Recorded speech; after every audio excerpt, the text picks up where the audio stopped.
Morning student. আজকে আমরা জলনির্গম প্রণালীর শ্রেণীবিভাগ সম্পর্কে আলোকপাত করব। Classification of drainage pattern. আমরা যে পৃথিবীতে বাস করি বা যে গ্রহে বাস করি, সেই পৃথিবীর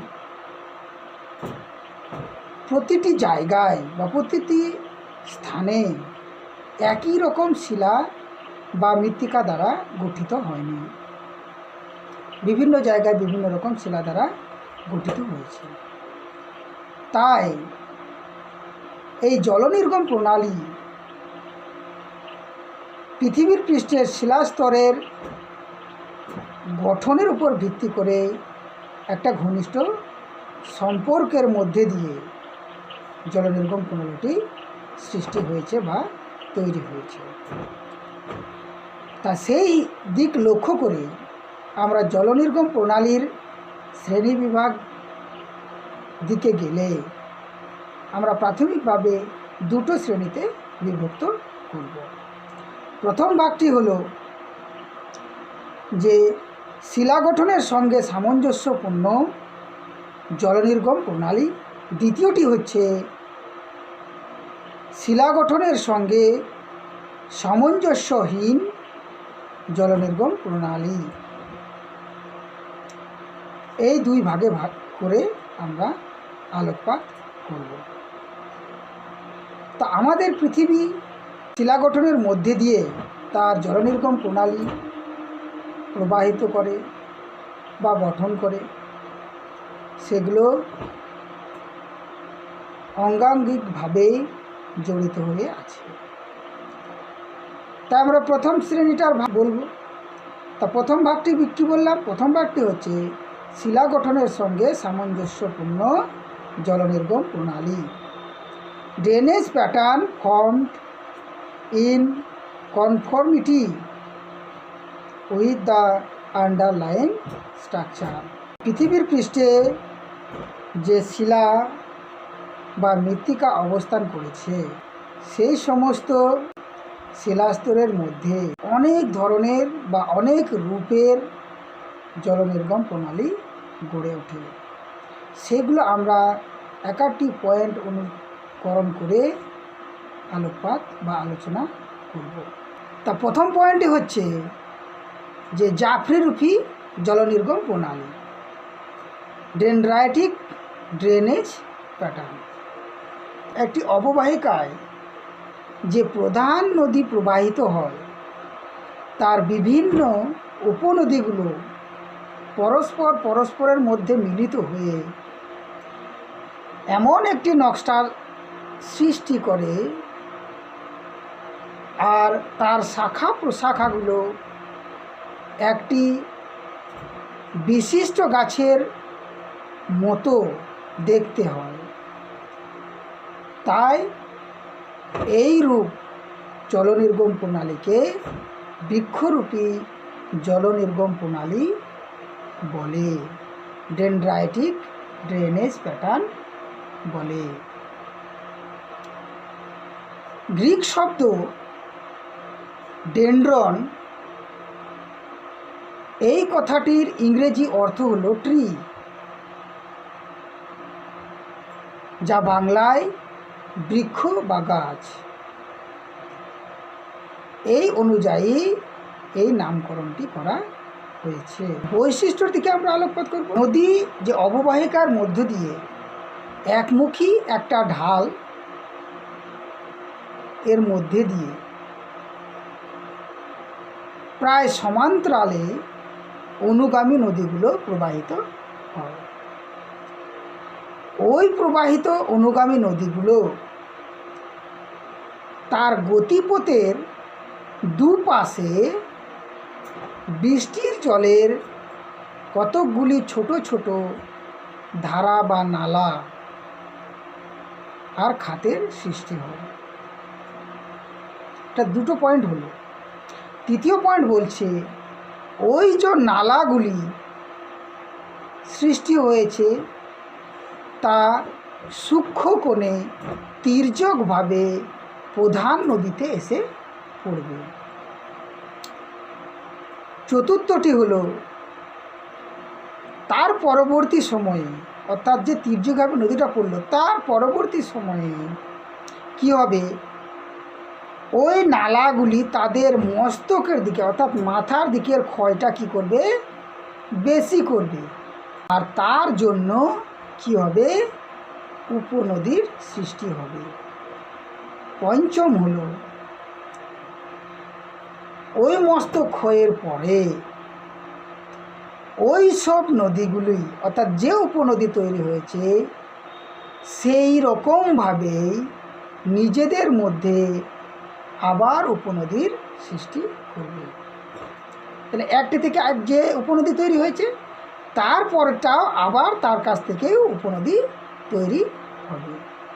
ষষ্ঠটি হলো যে অববাহিকার মধ্যে দিয়ে যে সমস্ত নদীগুলো সৃষ্টি হয়েছে বা সম্ভাবনা থাকে বলে কিছু সময় নদীগুলো উৎপত্তি হয় বা সৃষ্টি হয়, তার জন্যই ওই নদীগুলো এলোমেলোভাবেই নদী বা উপনদীগুলি উৎপত্তি লাভ করবে।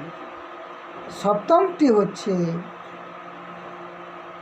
ওই সংজ্ঞায় বা অববাহিকায় যে প্রধান নদী আছে বা ছিল তার বিভিন্ন দিকে যে সমস্ত নদী উপনদী তার উপনদী সৃষ্টি হয়েছে সেইগুলো সমবেত হয়ে একটি বৃক্ষরূপী জলনির্গম প্রণালীর সৃষ্টি হয়। সংজ্ঞার আর এক রকমভাবে বলা যায় যে এর অন্য রূপভাবে আবার বলা যায় যে ওই যে সমস্ত নদী উৎপত্তি হলো উপনদী বা শাখা নদী প্রশাখা নদী প্রশাখা নদী সৃষ্টি হলো, ঠিক ওই রকমভাবে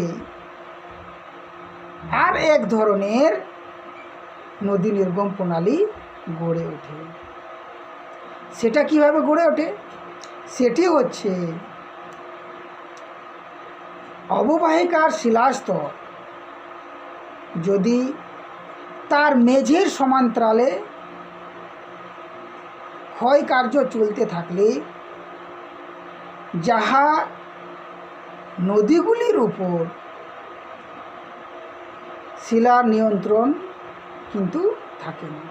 যে নদী তৈরি হয়েছে বা যে নদীর গতিপথ চলতে শুরু করেছে সেগুলো কিন্তু অনুভূমিকে থাকার জন্য বা তার সমান্তরালে থাকার জন্য সেগুলো কিন্তু আর রোধ করতে পারে না, ক্ষয়টা রোধ করতে পারে না। তার জন্য কি হয়, সেই শিলাস্তরে সমধর্মী হলেও বা হলে ওই অববাহিকায় কি হয়, নদীগুলির ওপর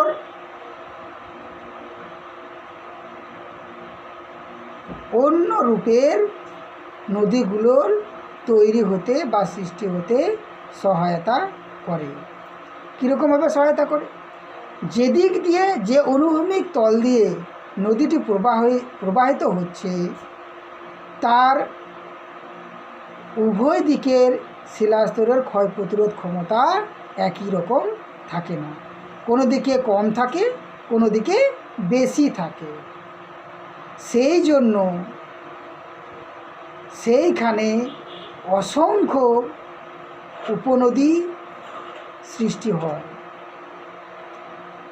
আর সেই উপনদীর উভয় দিকে অর্থাৎ দুই দিকে বাম দিকে বা ডান দিকে উভয় দিকেই কি হয়, অসংখ্য বা অনেক নদীর সৃষ্টি হয়।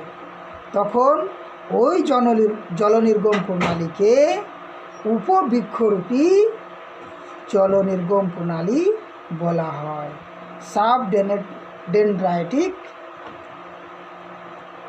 ড্রেনেজ প্যাটার্ন বলা হয়। উদাহরণ হিসেবে বলা যাবে যে ছোটনাগপুর মালভূমি অঞ্চলে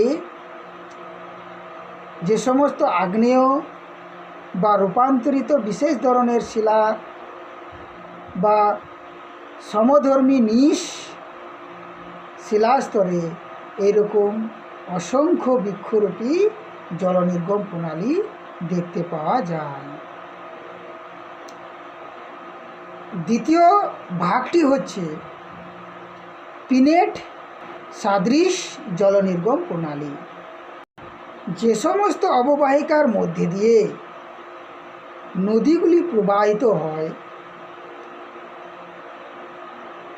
তার মূল নদী দুপাশে অসংখ্য ছোট ছোট উপনদী অত্যন্ত ঘনভাবে অবস্থান করে, তখন তাকে বলা হয় পিনেট সাদৃশ জলনির্গম প্রণালী, পিনেট লাইক ড্রেনেজ প্যাটার্ন। পাখির পালকের মতো আকার থাকে বলে তার উভয় দিকে অসংখ্য শাখা বিশিষ্ট হয়, তাই ইংরেজিতে একে পিনেট বলা হয়। বৈশিষ্ট্য হচ্ছে, প্রথম, এই জলনির্গম প্রণালীটি একটি বিশেষ প্রকারভেদ, মানে জলনির্গম প্রণালীর একটি বিশেষ প্রকারভেদ। দ্বিতীয়ত হচ্ছে, যে অববাহিকায় মূল নদীটি আছে তার উভয় পার্শ্বে অসংখ্য উপনদী সৃষ্টি হবে। তৃতীয়ত হচ্ছে, ওই যে অসংখ্য উপনদীর সৃষ্টি হয়েছে ওই অসংখ্য উপনদীর ঘেঁষাঘেঁষি আরও অনেক নদী বিন্যাস লক্ষ্য করা যাবে। চতুর্থটি হচ্ছে, এই উপনদীগুলির দৈর্ঘ্য খুব কম হবে, অনেক বড় বড় হবে না, অর্থাৎ ছোট হবে। পঞ্চমটি হলো, এই নদীগুলি মূল নদীর সঙ্গে বা তার উপনদীর সঙ্গে সমকোণে এসে মিলিত হবে। ষষ্ঠটা হলো, যে উপনদীগুলো আছে বা যে উপনদীগুলো তার উপনদী সৃষ্টি করছে সেগুলি তাদের মধ্যে পরস্পর সমান্তরাল বা সমানভাবে দেখা যাবে।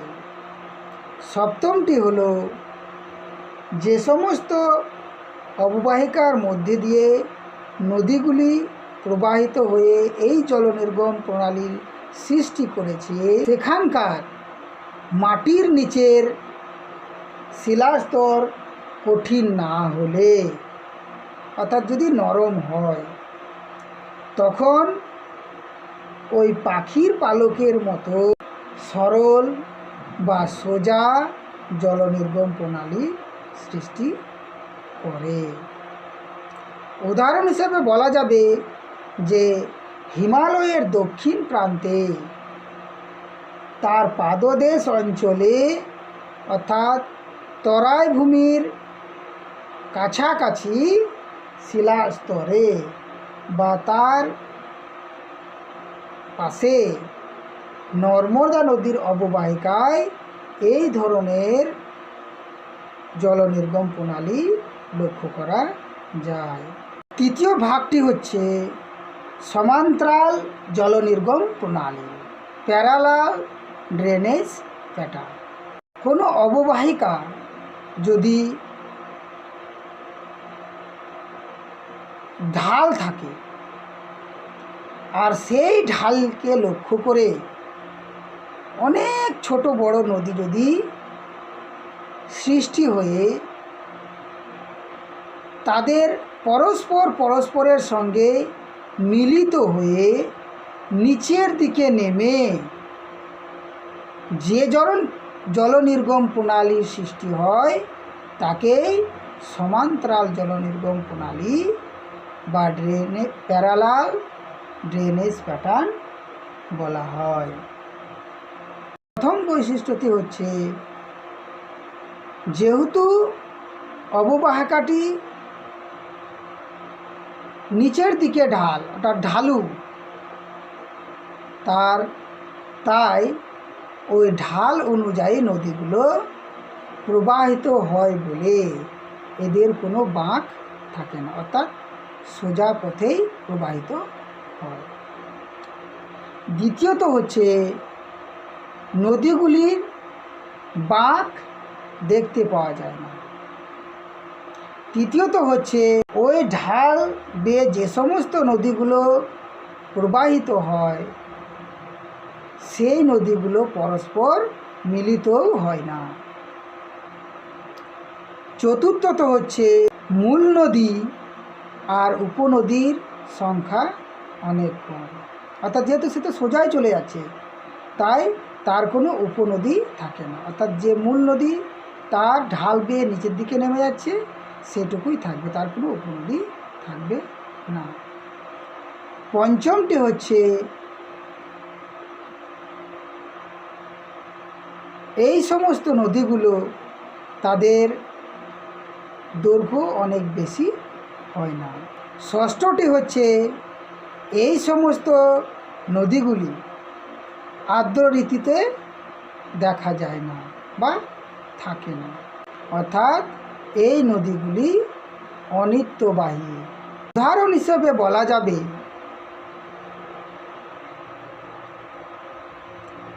হাজারিবাগের মালভূমি,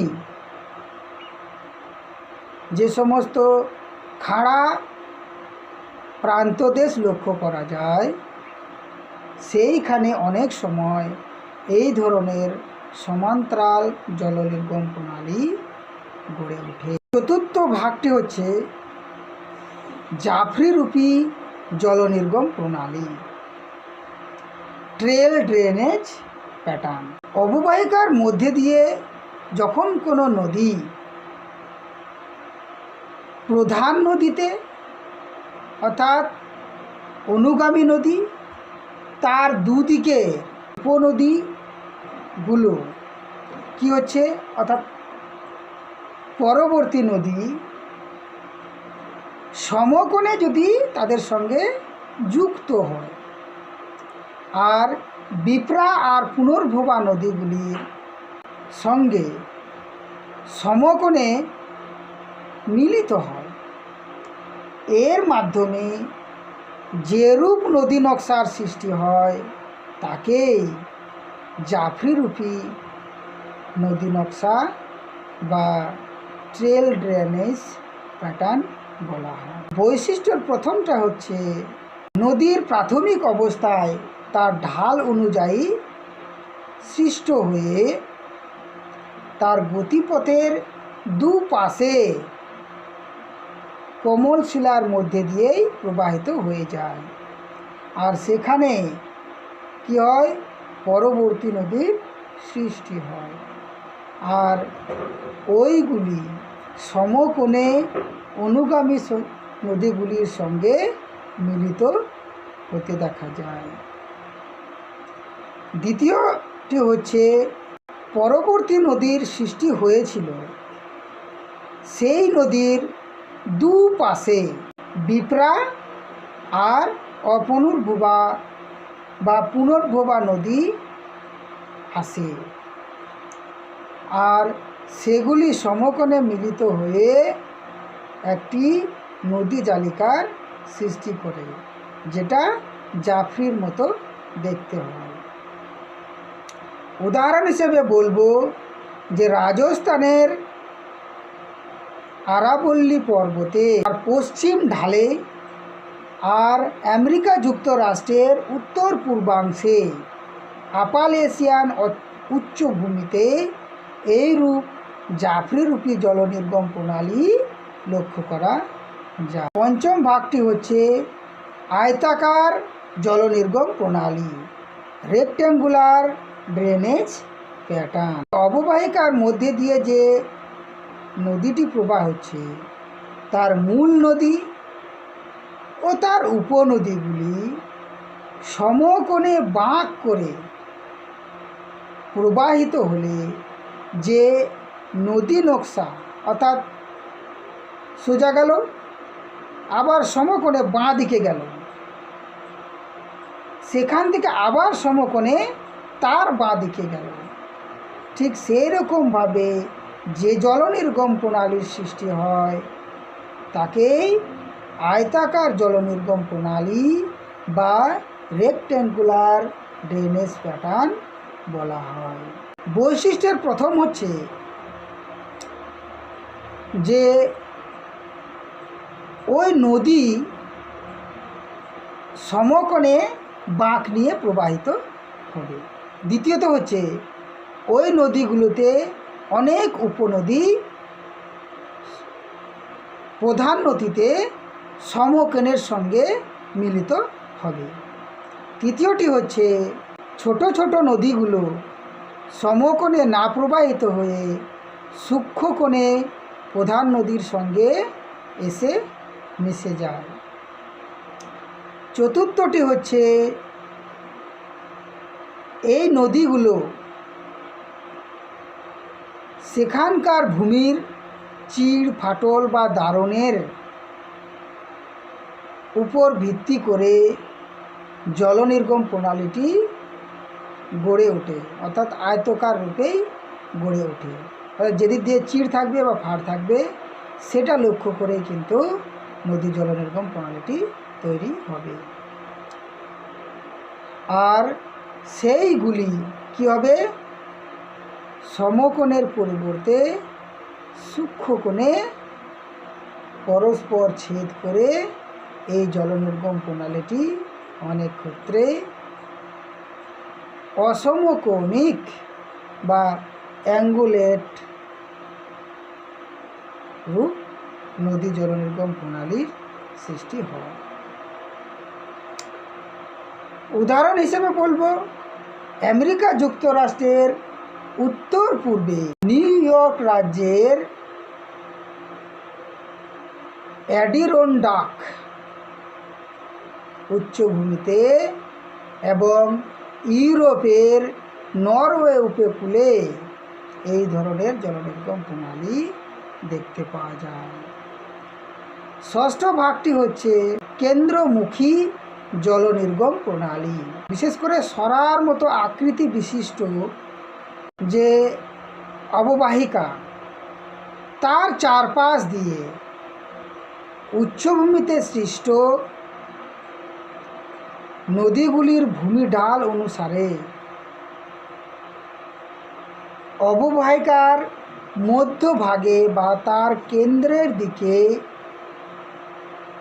যে নদীগুলি প্রবাহিত হয়ে নদী নকশা তৈরি করে তাকে কেন্দ্রমুখী জলনির্গম প্রণালী বা সেন্ট্রিপটাল ড্রেনেজ প্যাটার্ন বলা হয়। বৈশিষ্ট্যের প্রথম হচ্ছে বেসিন বা অববাহিকার মধ্যে বা তার চারিপাশ দিক দিয়ে এই নদীগুলি প্রবাহিত হয়ে আসবে। দ্বিতীয়টা হচ্ছে চারপাশের নদীগুলো উচ্চভূমি থেকে অপেক্ষাকৃত ছোট ছোট নদী অবনত স্থানটিতে এসে মিলিত হবে। মানে যে সমস্ত অঞ্চল নিচু সেই সমস্ত অঞ্চলে এসে মিশবে। তৃতীয়ত হচ্ছে বেসিন বা অববাহিকা অঞ্চলে বা ওটা ছাড়াও উষ্ণ মরুভূমি অঞ্চলে বা শুষ্ক প্লাবনভূমি অঞ্চলেও এই রকম হ্রদের সৃষ্টি করে এরূপ জলনির্গম প্রণালীও তৈরি হতে পারে। চতুর্থ ভাগটি হচ্ছে যে সমস্ত অঞ্চলে বা অঞ্চল চুনাপাথর দ্বারা নির্মিত বা শৃঙ্খলের মধ্যে দিয়ে এই রকম জলনির্গম প্রণালীও তৈরি হতে পারে, বা আগ্নেয়গিরির বৃহৎ জ্বালামুখকে কেন্দ্র করেও এইরকম জলনির্গম প্রণালীও তৈরি হতে পারে। পঞ্চমটি হচ্ছে কেন্দ্রমুখী জলনির্গম প্রণালীটি